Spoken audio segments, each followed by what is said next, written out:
Okay, welcome.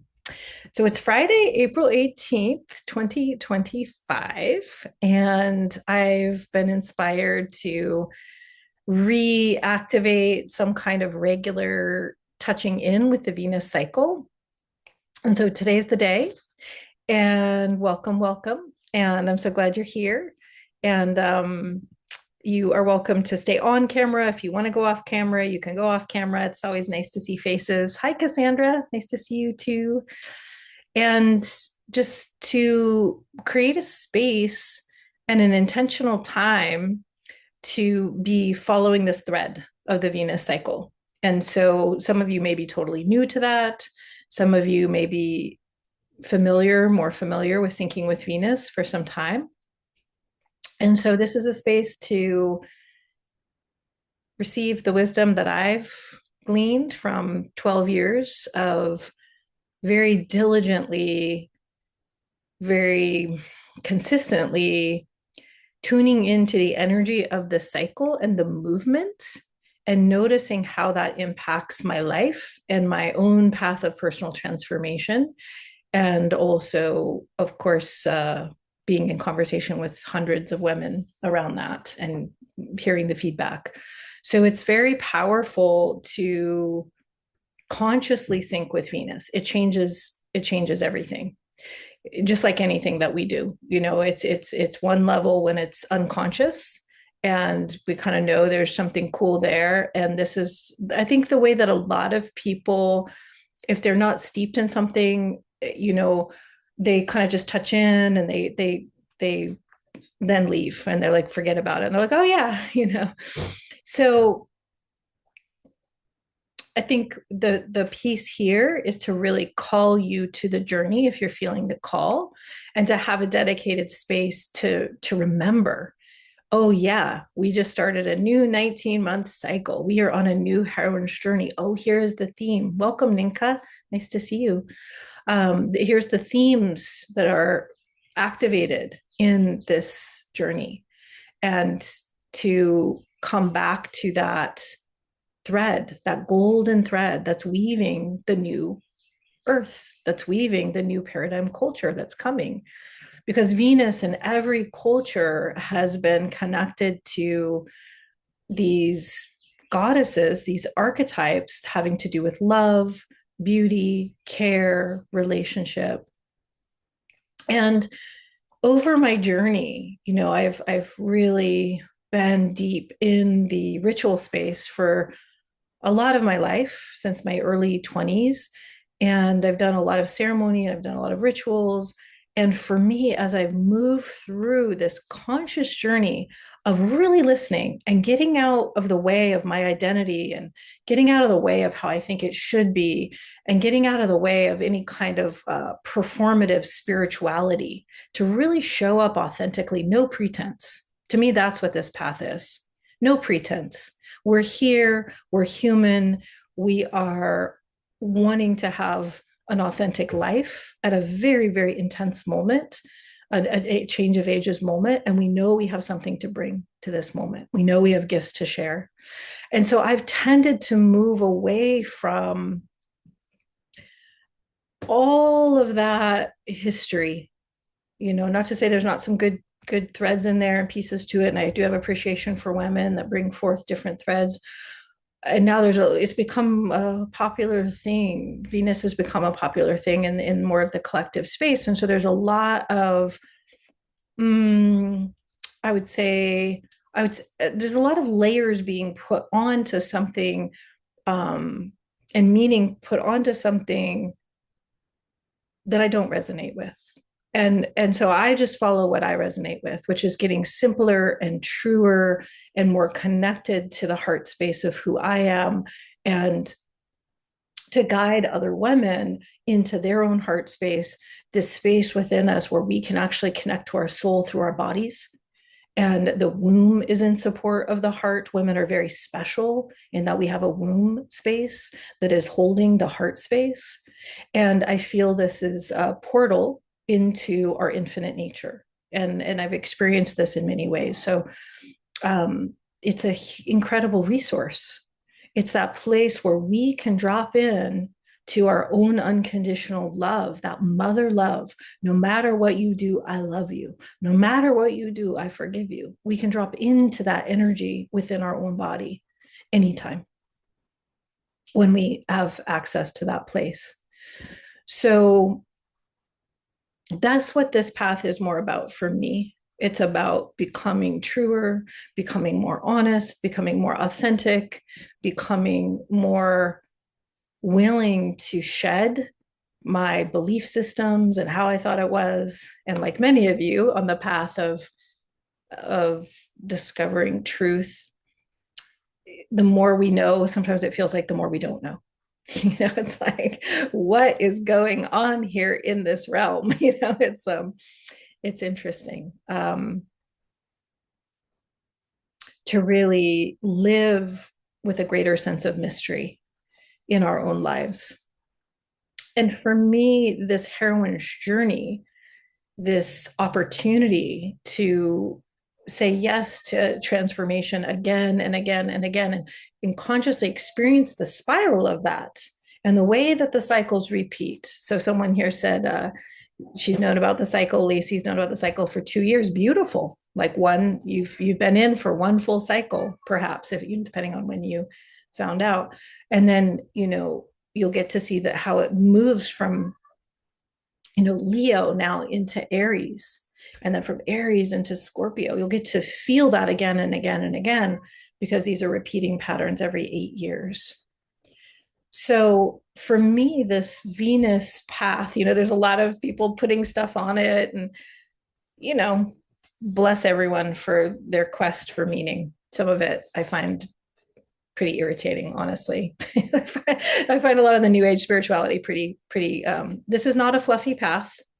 And it is about beauty. I mean, beauty is essential for our life, but it's also really about being, it's really about being real. It's about being real. And so it's a path of liberation to me. That's what this is. And that's really how I started in my spirituality, was this quest for liberation. And that came from a very direct experience of freedom that I had in my early 20s, that awakened me to the extent of the freedom that I had access to, that I had never known before. And I knew for that brief period of time when I had that experience was very powerful, and it's informed my whole life, that no matter what happened to me, I was free. I had this incredible connection to a sense of freedom. And even if I got locked away for some reason, I would still have this freedom. And so what does that mean, to be free in a reality that is very much putting constraints upon our freedom of speech, our freedom of movement? More and more we're seeing this. It's really that spirit of honoring who we are, no matter what anyone else does. And this is why our Venus design is so important, because we always have this interplay between who we are in our unique, beautiful, feminine self. Sorry about the background noise. My cats are going nuts. And then the energies of the sky and what they're inviting us into. There's always this interplay between the two of those. And so we're always working with both. So each of you in your seat, where you're sitting, in your body that you inhabit, have this very personalized, unique set of qualities. And so I'm going to ask us to sit for a few moments just in silence. And I'm going to actually let him out, because we've been here for a week in a new house, and I'm starting to let the cats out. I feel like he can hang with it, and he's kind of driving me crazy. I don't know if you can hear him, but he's my boy soul, who has had quite an adventure. And he was lost for 3 weeks before he left California. And it was like running around morning and night in this devotion to finding him. And so he has been found, and we're landed on our new spot. And when he wants something, he just really wants it. And he really right now is like, I have to go outside. So I'm going to invite you. I'm going to go on pause. And I want you to just take a few moments of quietude within and just feel inside of you. Feel that part of you that you feel is your feminine, that is your heart space. And then we'll continue on in a moment. Be right back.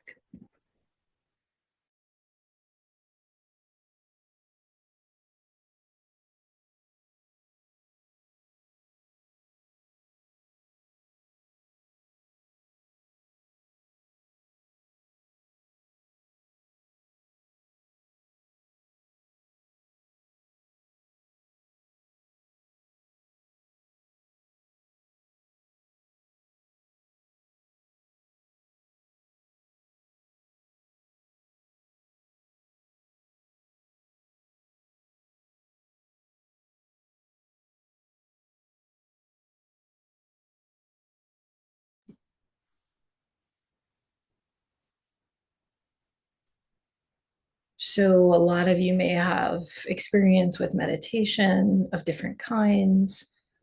And wherever we focus in meditation is important. And so, this focus here, if we want to call this a meditation of sorts, is inside of us, inside, tuning into the senses, tuning into how your body feels, especially the places where it's pressed up against, wherever you're sitting or standing. And in order to experience our inner world more fully, it's very helpful to slow down. Very, very helpful to slow down. That like honey slow. I was putting some honey in my tea before we began, and it was in the refrigerator because of ants. And it was going so slow as I poured it out. I was like, oh, slowness is delicious to our feminine nature in this rushed world. So slowing down, when we soften and we slow down, oftentimes we notice more of what we're feeling, both at the sensation level, at the feeling, emotional level. So we're receiving information from our body, and we're locating and dropping right into our heart space. And when we do that, oftentimes we feel warmth. Care is warmth. Care is fire-ish, fiery. Care sparks us. So if you want to increase that sense of care, you can bring to mind those that you love the beings that you love, and notice what happens in your heart, and just feed that fire, feed that warmth. And the other thing that is very much talked about in meditation is breath. So you can begin to notice how you're breathing. And just by being more present in your body, in going slower, you might notice that you want to breathe more fully. Or you may know that you really notice that you're really holding your breath,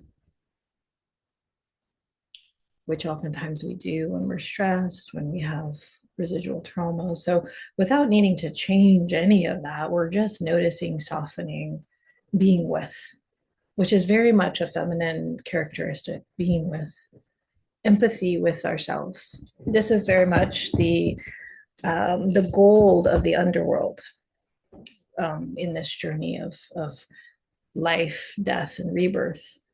We have often the experience of being plunged into the underworld if something happens and we have a great loss, or sometimes we go consciously.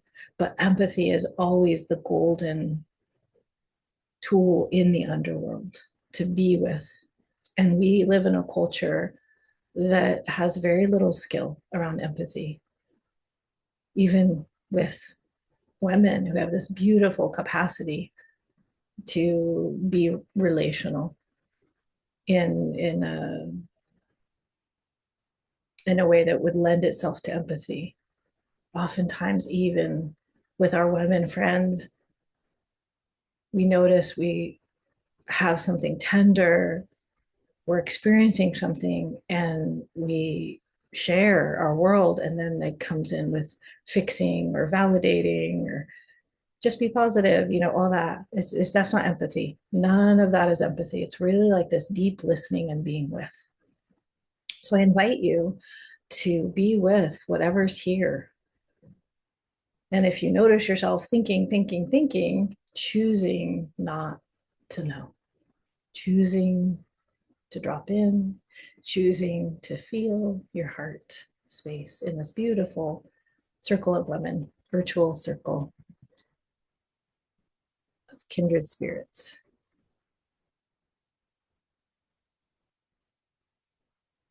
And as you're slowing down and feeling, and you land into something, you land into something deeper than your head, allow yourself to feel that and be with that and experience that. And oftentimes, the way that I access that place of myself is, what does my deep heart want right now?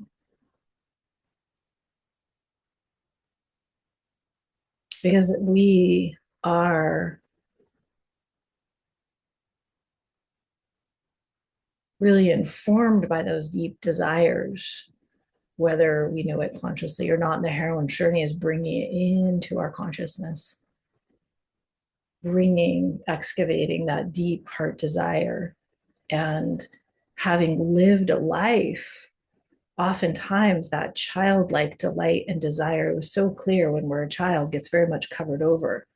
The ways that we have had our heart broken, we've been betrayed, and we've shown up for something so fully and so devoted, and then it went sideways. The ways we've been rejected, the ways that we started to believe we couldn't have what our deep heart wanted. So, this is the moment in the cycle where we get to soften and surrender all of that. We have an incredible gift in this cycle because Venus is in Pisces at the beginning here in the final sign. And she's like just really tending to the endings, tending to the dissolution, saying, do you really want to carry that story with you? Do you want to carry that cynicism with you? Do you want to carry that grudge with you? And that doesn't mean that we have to distort into some kind of forgiveness pattern if that's not true for us. Sometimes we have an ember of sacred rage or something that is a part of our wounding that is meant to come forward. So this is not a mental exercise of like, who do I need to forgive and what do I need? It's really visceral. Where is this living in your body, mind, feeling, sense?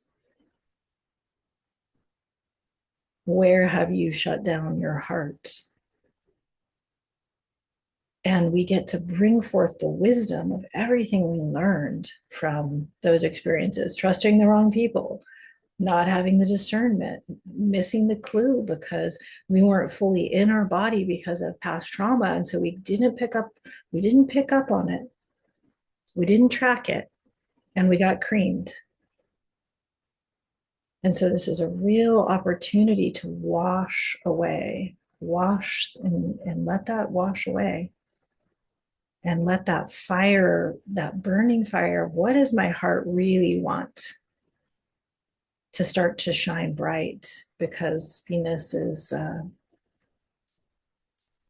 really going to be making a different energetic very soon. And this gentleness, this self-compassion is so available right now.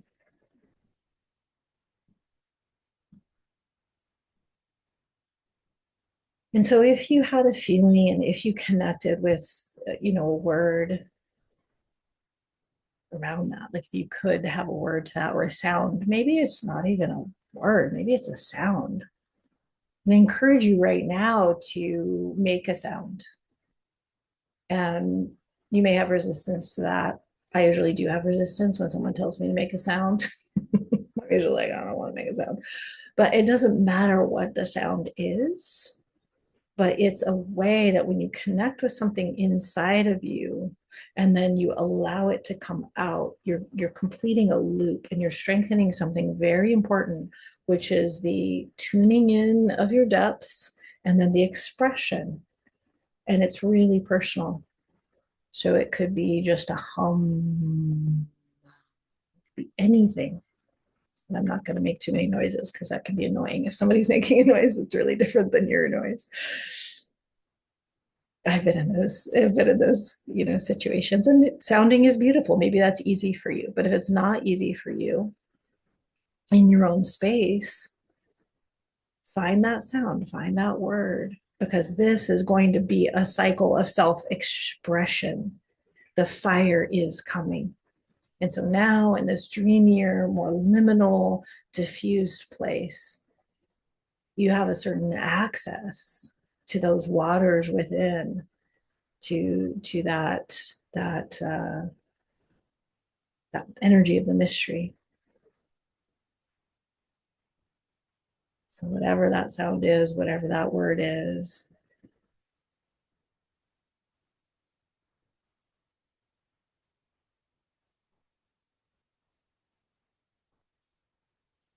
we're being called to the journey, the next journey. And this is not an easy time. And all the warrior training that you've done to bring you to this moment, to be willing to be who you truly are in a world that is threatened by that. Strong, powerful, creative woman on a mission. All of that warrior training is going to be coming to fruition in this next cycle. To be a warrior in the sense of strength and focus and ability to navigate hardship and come out the other side with wisdom. All of that kind of warrior training is in service to love in this next cycle, is in service to care, is in service to protection of the next generations, in care and connection to the elders. And it's go time. I might not feel like it yet. Still pretty dreamy. It is go fucking time coming right up.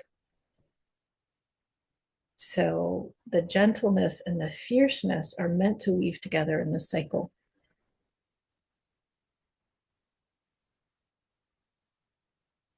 So coming to a close, bringing to a close whatever that experience was for you,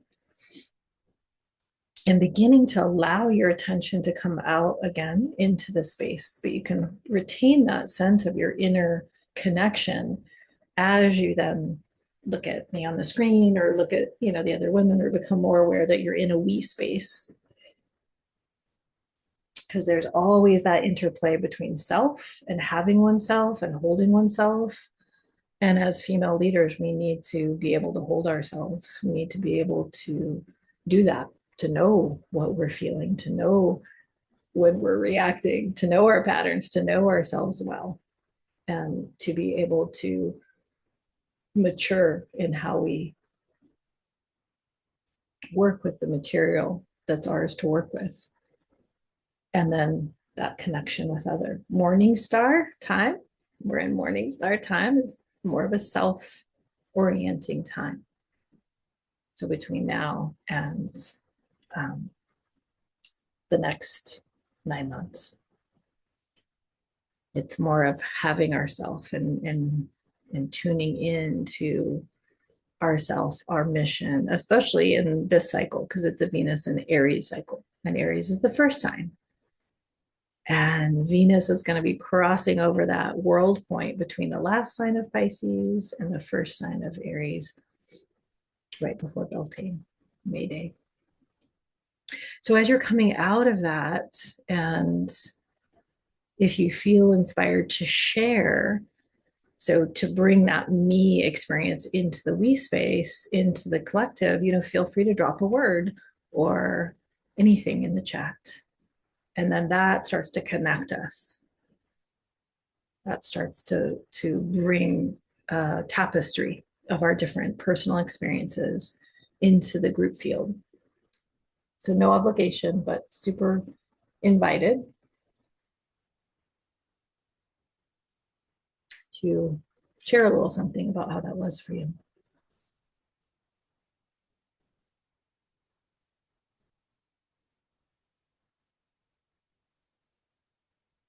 Gentleness and fierceness. Beautiful.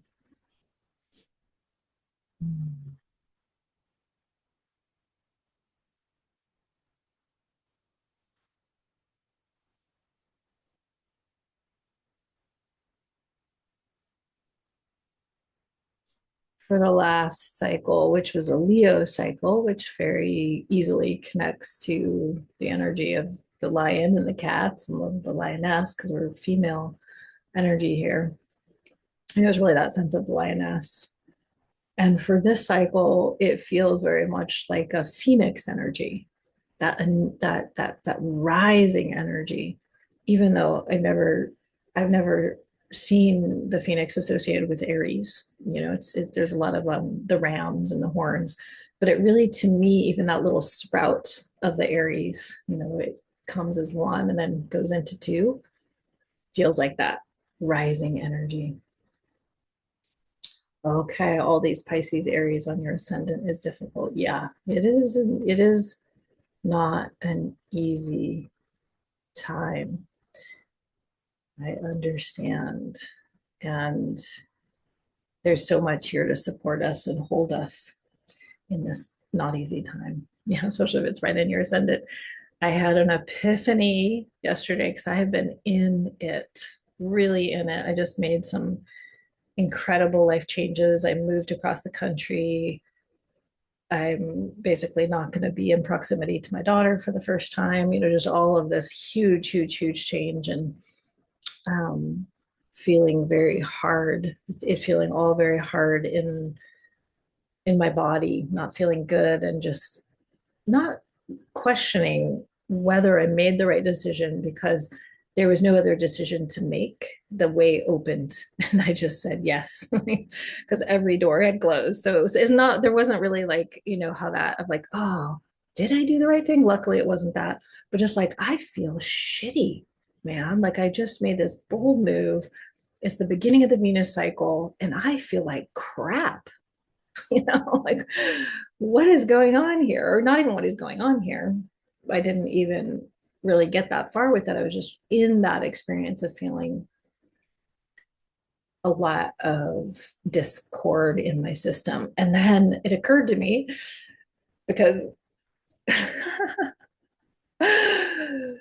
because Mars shifted into Leo, and I was like, ah, oh, thank you. And I realized that very, very last degrees of Mars in Cancer, which has been a long journey because Mars also had a retrograde, and there's just a lot of emotional upset with Mars, that activator in Cancer, the sign of emotion. There's a lot of that, and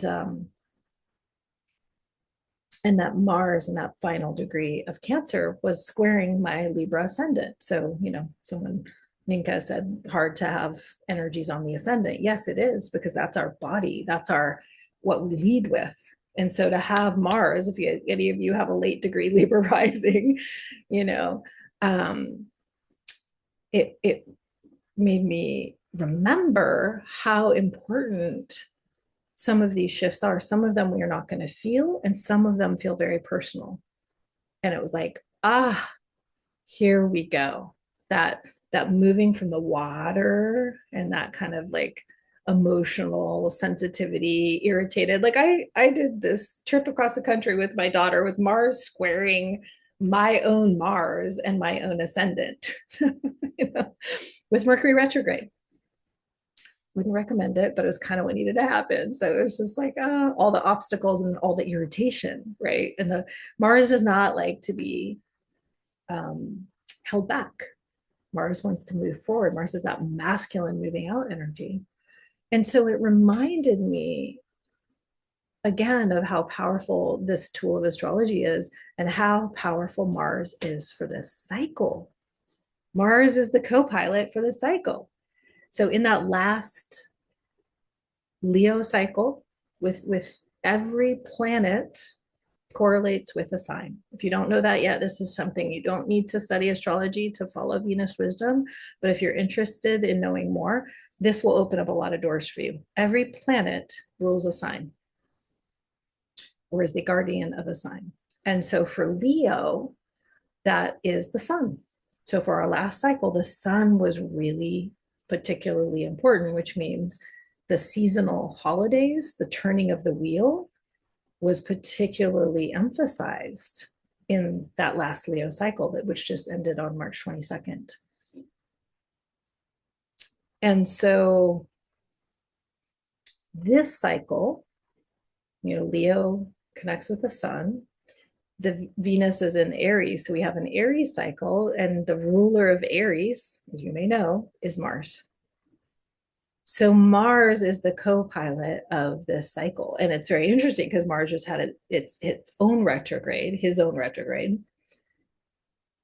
which is quite unusual to have both of them having retrograde cycles near each other at the beginning of a Venus cycle. So it's really bringing us into awareness of how important it is that our outer masculine expression is in service to our feminine nature, is in service to the heart, is in service to care, is in service to protection.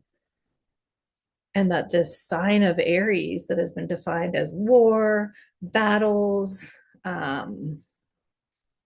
just quite gory, rape, violation, like all of that gets hooked into Aries. We are at a place where that's it's not going to work anymore. It's just not going to work anymore if we're wanting to create something new. And so, how does Mars, this energy of Mars, this activating energy, how can it support our feminine nature on this next journey? It's going to be a question that's going to come up again and again. So, whatever Mars does in this particular 19 months is more connected to our feminine journey than usual. So, that's something to know and something to kind of bookmark if you follow this guy's story. Okay. So Minka had added on to her comment here, I feel the care I'm giving in my community is being rejected or not able to be accepted or needed. It feels isolating. Yeah. Yeah. Yeah. Hmm. It's interesting, and it will be interesting to see if any of that shifts when Venus moves into Aries on April 30th, because the energy of Pisces can be kind of isolating. There is something in that can feel isolating. Not to say that that's Venus per se, but we have a lot going on in the Pisces Aries movement right now. Yeah.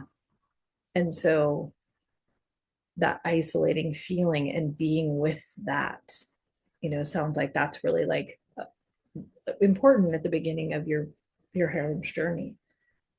I recommend you oh, Ninka, I think you accidentally started sharing your screen. I'm going to stop you. So right now, my lights are falling. I don't know. I have my computer propped up on a moving box. The lights propped up. So right now is the beginning. It may not feel like the beginning. I think it's going to feel much more like the beginning on the 30th, on April 30th, when Venus goes back into Aries. But we're at the beginning. And so get your Venus journal, dedicate it. Like I'm going to consciously think with Venus in this cycle. I'm going to show up for Wisdom Fridays as I can or watch the replay. And I'm going to honor my inner journey. I'm going to honor what's going on inside of me. And one of the best ways to do that is to be documenting it and writing it so you can remember. Okay, Lacey. I'm feeling a pull towards advocacy for women who've gone through abuse, whether emotional, sexual, physical, and the related dismissive attitudes towards the feminine, gaslit, unheard, unacknowledged, ignored, etc. We're here for peace and understanding between the feminine and masculine in the outer world and within each individual, whether male or female. Yeah, that is powerful work. Thank you so much for doing that.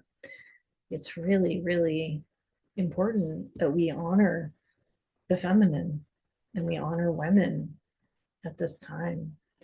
And there is so much, you know, um, where it feels like we're going backwards in these regards. And so I really appreciate you for doing that, you know, for giving voice, for giving energy and attention. And it is this interplay always between the masculine and feminine, because the masculine is absolutely needed as well, you know, and that honoring is likely going to come up a lot in this cycle as well.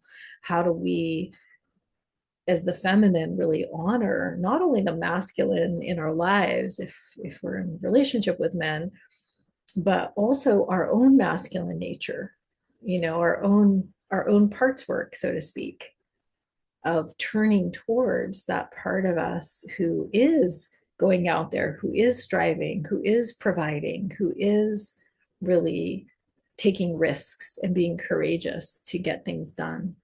And how much do we honor ourselves when we do that? You know, how do we take a pause and go, wow, you know,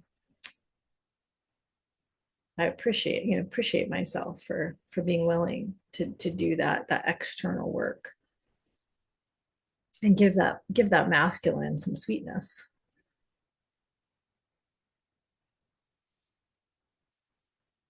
Okay.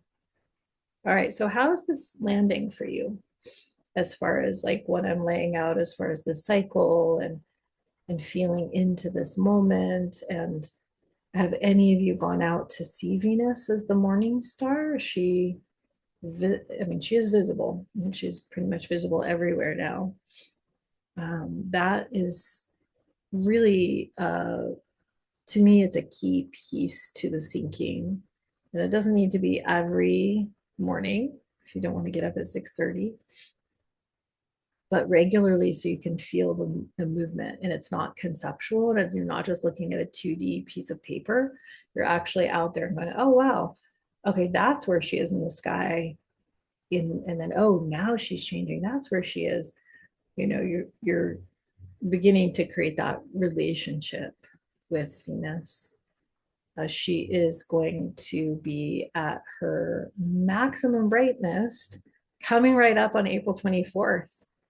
So she hits it hard at the beginning of the cycle. She just like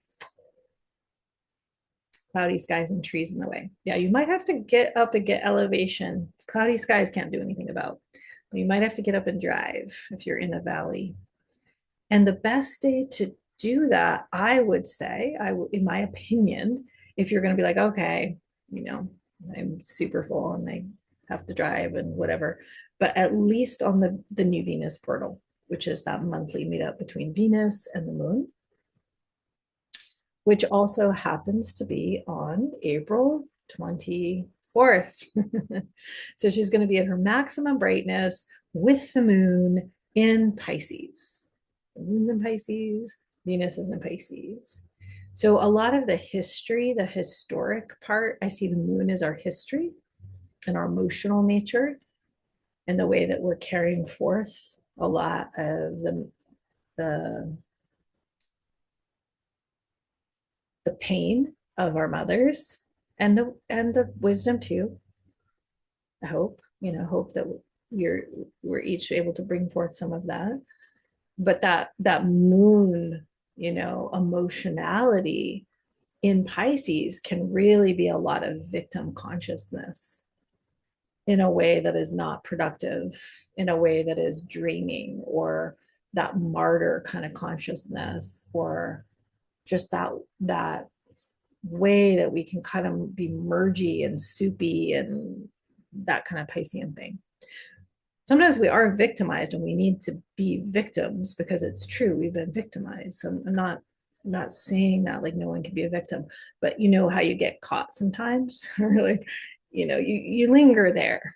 It's not a clean, like, okay, I need to really be in this truth or the victimization and then being willing to shift. Um, yeah. Oh, flat Houston, dang. I saw Venus for the first time in Texas on this trip because we were driving all night. Oh my gosh, it was so intense. Texas, coming in that side of Texas, what the hell is going on in Texas? I felt like I was in a sci-fi movie. It was the weirdest thing. So trying to get to Amarillo, Texas to get to the hotel. So coming in from the west, and we crossed the border, and it was all I could see was the sea of black, and then miles and miles of these red lights that were up above. I was like, what is going on? No houses, no gas stations, nothing. And it was so strange. And then these large, I don't even know how to describe them, large metal structures. And what a trip. Like, what is going on in Texas? Like, I want to go see it in the daylight because I was actually kind of freaking out because I was so late and I was so tired. I was like, am I hallucinating? What is going on here? Felt like some kind of AI nightmare. Like, do people live here? Is this a technology field of some kind? But it was literally for miles and miles and miles were these weird red lights on columns. Has anyone else seen that? It's very strange. Yeah, you'll need to find a parking garage that faces the right direction. Okay. Yeah, just face east and get up high. That's a great idea. And you should be able to get some peaks in there for okay. Your Venus star VSP is evening star. Okay. Do not have Eastern horizon sight. Yeah. Yeah. Well, I do encourage you to catch it, if you can, that once a month. So coming up on the 24th to have the experience because what's going to happen, those are bookmarks on the journey. And so that bookmark is going to really give you more access to this flavor of Venus and Pisces and the opportunity to move from a place of history and reaction and sometimes sentiments into our evolutionary nature. That's what the new Venus portal is. It's a chance to claim that. So when you go and you view it and you actually have a connection with the light of Venus and the moon, you're fortifying yourself in that being that bridge between the history of this planet and the history of women on this planet and all of the violence against women on this planet and what we've held and the way we've torn each other apart, all of it, into this evolutionary, mature heroine who knows her worth, who knows who she is, who knows what her gifts are, and is willing to have the courage to bring them, as scary as that can be, is willing to show up for this moment, for this change of ages. That is what the new Venus portal is. So if you don't have my map yet, and if you don't understand it, if you have it, you don't understand it, those dates of the new Venus portals can go into your calendar to remind you. And it's usually a couple days that you can see them, but sometimes it will change sign and do all these things. So on the date that I give in there is quite helpful. And if you have a wee moon, Minka, you have the moon Venus portal. I mean, it's just a conjunction between Venus and the moon. It won't have the other aspects of the map I created. So I do encourage you to get that and work with it. I encourage you to get serious about this because it's getting serious about you. I encourage you to get serious about you as a leader for the new paradigm that's coming and to bring forth everything you claimed in this last cycle around your creative power, around your worth, around your ability to be at center and not flinch and not contract and not puff up, to be at center and stay authentic and stay true, and to honor your inner child and who you were when you were more connected to that original place of your spirit? And how are you bringing her with you? How are you really connecting with your mm,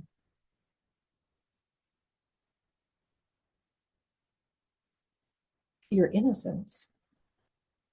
Because this cycle, the phrase that came to me is return to innocence. And now we get to have wisdom with that innocence.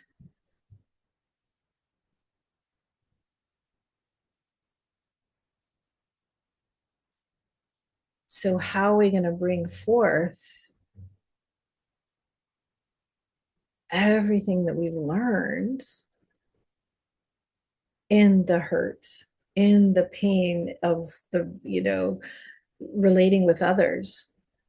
How are we going to bring that forward with now this choice to be innocent, to not allow what has happened to infect that innocence, to inform that innocence? So here's the graphic I made if you haven't seen it. And I had words return to innocence on it, but not in this version because I changed the colors. But to me, this is what we're working with in the cycle. So I invite you to just take a moment and be with this image and receive anything that's yours to receive. See how it lands for you. Images are so important. Aesthetics are so key. Art, beauty, design. This is all part of this path.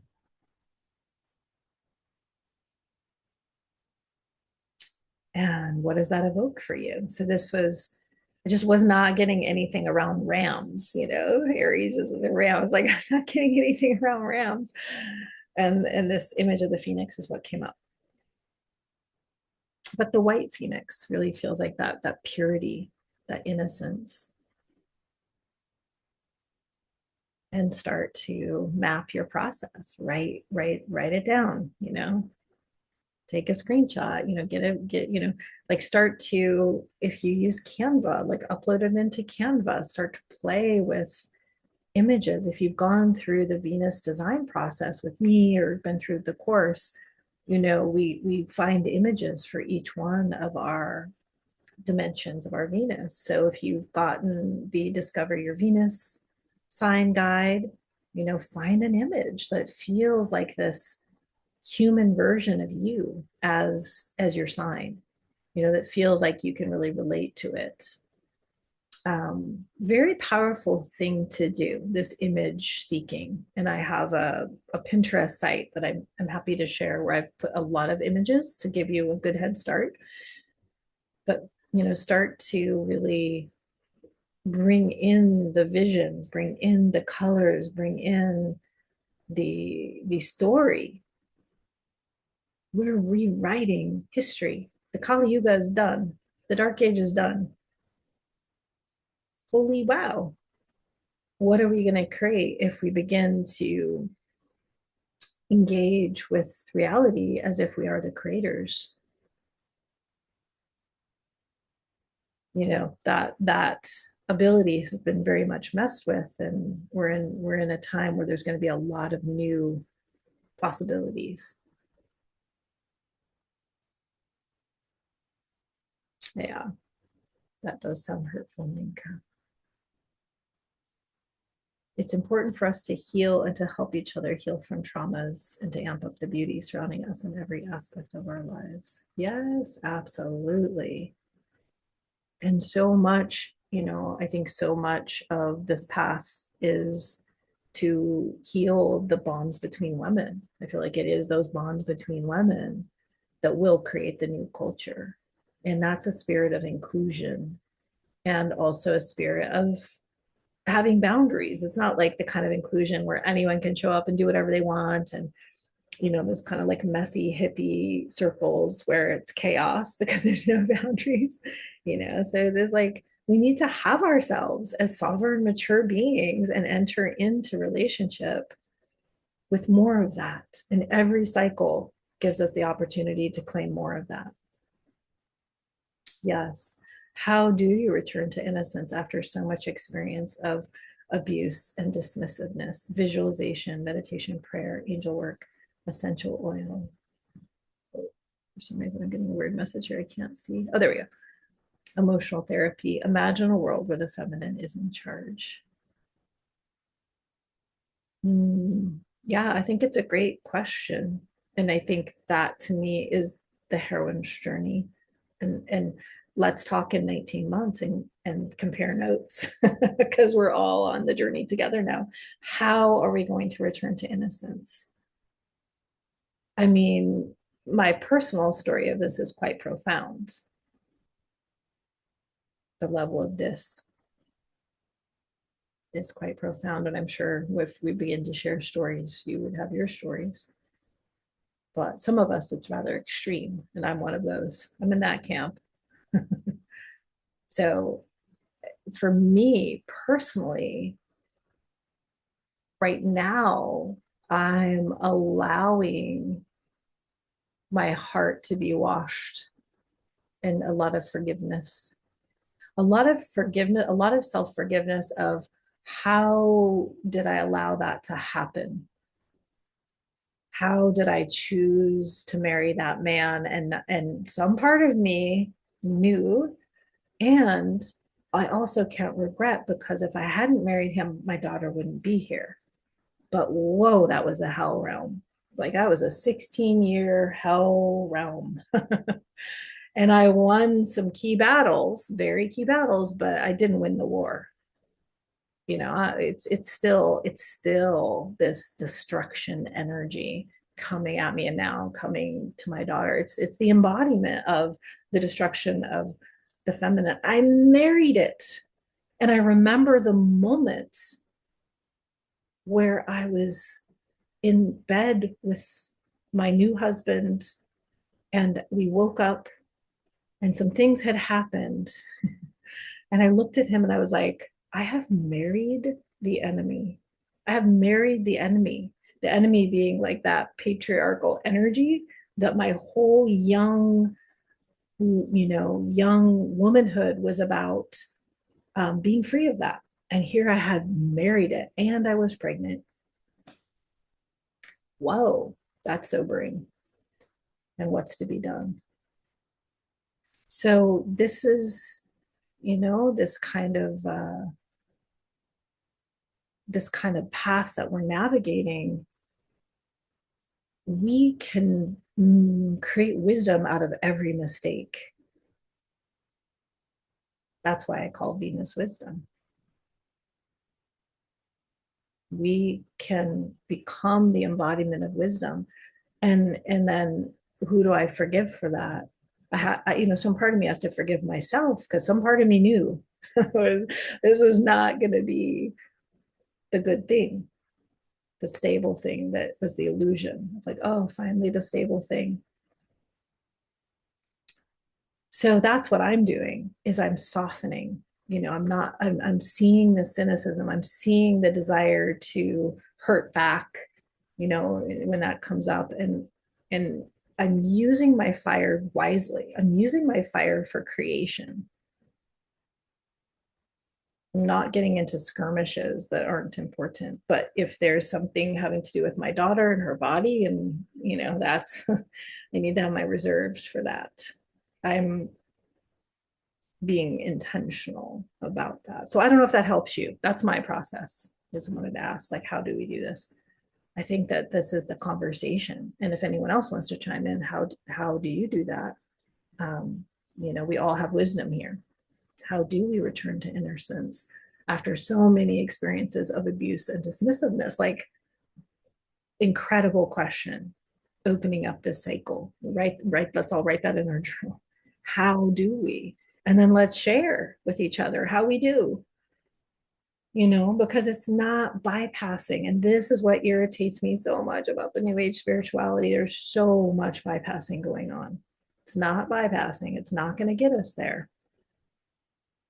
We've got to be in a relationship with that experience of being dismissed, being abused, being, there's no shortcut if we want to be wise and not be disconnected from our deepest self. Yeah.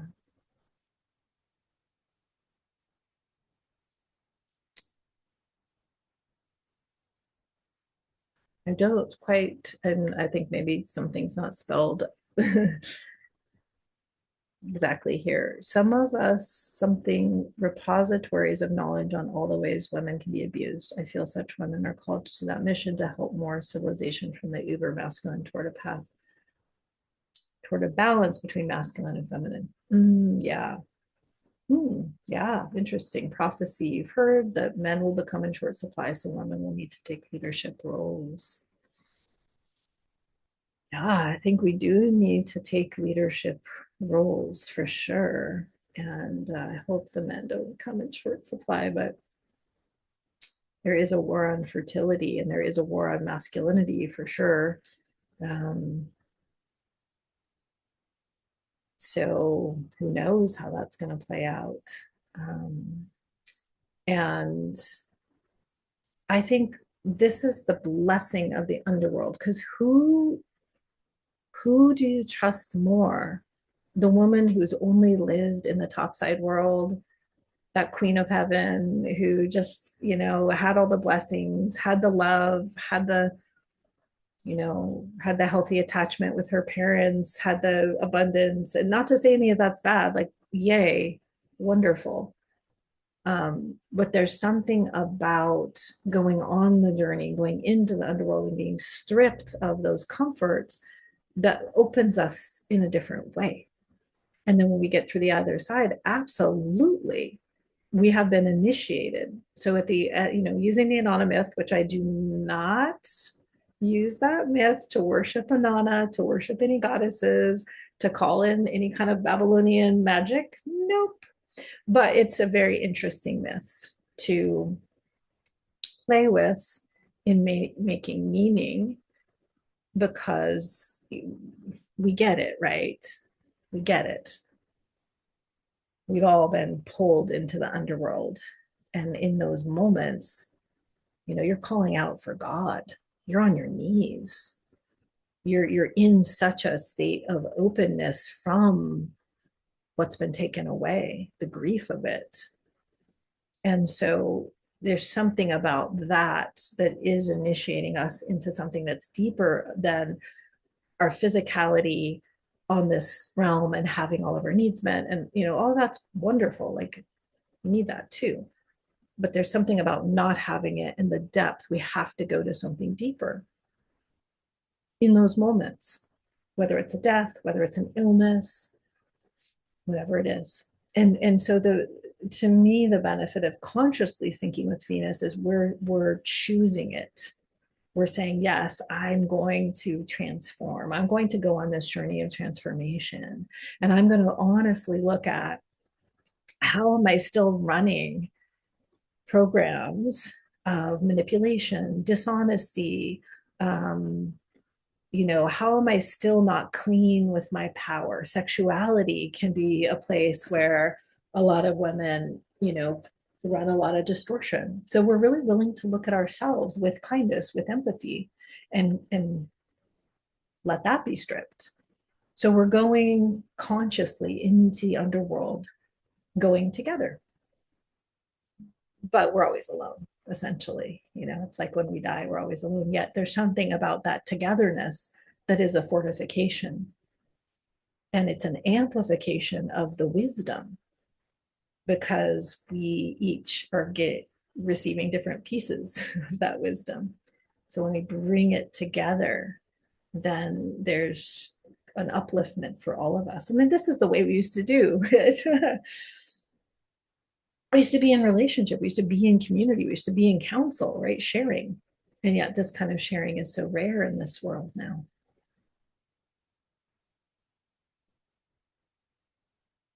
Mm, Anne says, thank you for my sharing. You're welcome. What has been coming up for you in the last week is burn it down. Wow. Feeling all the places and spaces where I will no longer align with the patriarchal structures. Beautiful. So it's like you're already tapping in, just reading that, and you're already tapping into the fire element for whatever reason. When you say that, like burn it, like it's very conscious, it feels very fiery. It's like, oh yeah, well, Mercury did go into Aries already. The sun is still in Aries for a couple more days. And then the sun's going to go into Taurus, where Venus rules Taurus. So we're going to be in a more Venusian part of the cycle, right? As she peaks, it's just like, it's such a yummy lineup. If we focus on the yummy, there's a lot of other stuff going on too, but just to remember to focus on those energies as well. So I love that. Burn it down. Great. That's very clear. And that's a very different strategy than this kind of dissolution forgiveness thing that I've been in. Like that's my personal process, right? It's so personal, so personal. So I love that you posed the question, Lacey. Beautiful question. How do we return to innocence after so many experiences of abuse and dismissiveness? Yeah. And I don't even know. I mean, I don't even know. I mean, I guess I don't know. The patriarchy. I mean, I think there's a way that so many of our frameworks have been designed to pit us against each other. So I don't personally feel like it's like the men anymore. I feel like it's the dominator culture that very um is a very sophisticated way of pitting men against women. Because if men and women came together and worked together in harmony, holy wow, there'd be no stopping us. But there's been that war and that implanting. And of course, men get circumcised. Many men get brutally traumatized when they're at their most vulnerable. Talk about return to innocence. How many men, like if they're going to access their innocence, what is right there? There's that like my mom and my dad like allowed me to be, if you've ever seen them, the way they get pinned down, really intense, right? And then lovemaking is different after that. There's a numbness, there's all these nerves that have been cut from circumcision. So then men need to go really hard to feel something. And is that good for us women? No. It's like, so again, that the way that the war is playing out, um, in so many ways. But I know what you mean by the patriarchy. I do know what you mean. And just the way that there's that ownership of that sense of ownership, which is something that my husband said to my daughter, I own you until you're 18 or something like that. That's that patriarchal kind of weird energy there. Yeah. Burn it down, baby. Okay, Lacey says, in the past years, I've really truly discovered the power of myths to help me understand much more deeply in my own life journey and mission for this life. It's disheartening that it took so long. Burn it down, but figure out how to rebuild what's needed to replace it, or if it's needed at all. Yes, there are women who can dish out abuse to other women and men for sure. Yeah, yeah, yeah, yeah. Thank you. Thanks for all those pieces. Um, yeah, I think myths can be helpful for sure. And just to remember who wrote them, they're brutal. I mean, a lot of the myths are super, super brutal towards women. So I just hold them with a certain sense of, I don't know what the word is, but I don't worship them. I'm just really careful about that. I don't worship gods and goddesses. And I just like, there's like elevating or going, oh, wow, it's like what we do now with movie stars. I just really think that's not so helpful in our own empowerment and discovery of truth. But yes, they're definitely coded, and there's a lot to be learned. And women do get circumcised. That's it's horrific. Yeah, yeah, yeah. In a lot of places they do. Yeah, yep, yeah. Many subtleties. Absolutely. Yeah, nuances and subtleties. Yeah, you're so welcome, Ninka.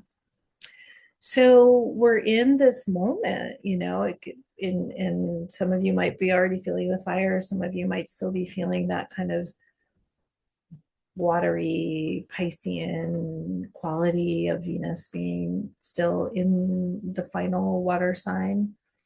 So just being true with what's happening for you and making space, making time to remember to, even if you're not going to get up and see her, but getting up, in the morning and lighting a candle and sitting with yourself and sitting with your heart.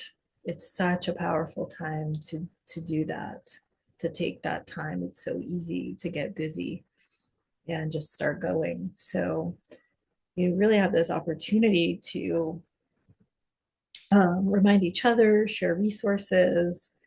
I always love, I always love what comes through me to share with you. And I do want to share, if you haven't yet seen it or heard it, but there's this little essence that's by Desert Alchemy, and it's called Venus Cycles Formula.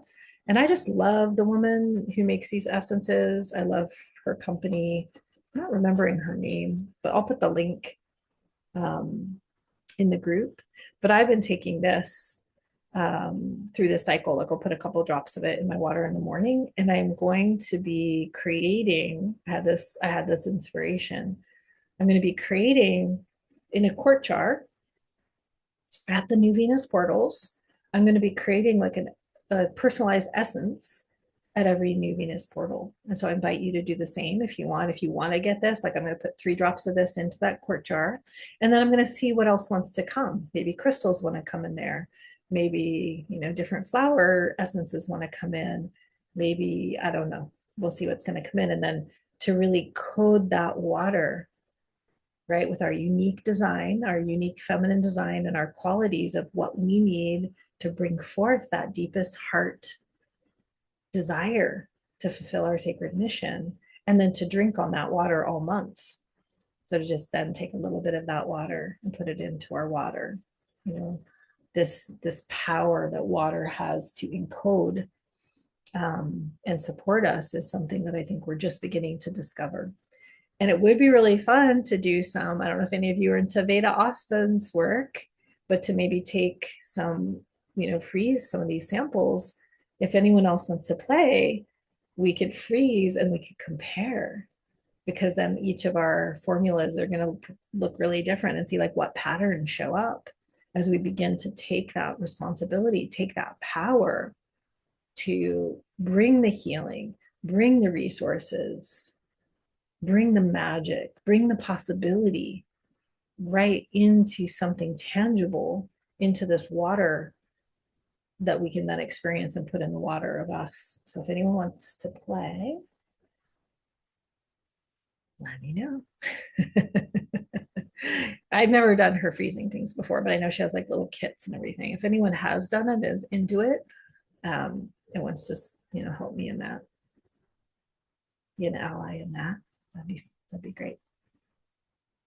So I'm on new land here in Arkansas. I've been told that there's a number of portals on this land, and it's very much an accelerating place. I'm right by a beautiful creek and on a farm, and really feel like I'm in a different dimension than in California. It's quite interesting. It's very, very interesting. So we'll see what emerges here. But I'm happy to come together on Fridays and invite you to deepen your own heroine's journey. Invite you to remember to take the time to put your attention on your sacred path and on your sacred heart and what that's longing for and longing to bring forth. So thanks for being here. And I think I'm just going to upload this into YouTube, and I'll post it in the group for anyone that wants to see it and maybe join us next week. Don't even tell me about tarantula mating season. I can't go there. I'm already getting used to the chiggers and the ticks. I've never seen ticks like this. I'm like, what is going on? They're everywhere. It's like madness. I'm not ready for the tarantulas. But wow, yeah, it's a wild place, isn't it? Yeah. Oh, in the fall. I'll look forward to that. All right, you beautiful, wise women. Thank you so much for your presence, for your participation, for sharing, for listening. And please feel free to share in the group. That's really a lot of what that space is for, as much as you want, pictures or anything from your process. And I will be tuning in more there as we come towards the 24th and I get ready to make this first Venus portal tincture. And we can kind of brainstorm in there. If anyone wants to do it together, maybe we could have a Zoom call that morning or something. We can make it special. All right, that's it for now. Lots of gratitude for each of you. Lots of love. So good to see you, and blessings on your path. Bye.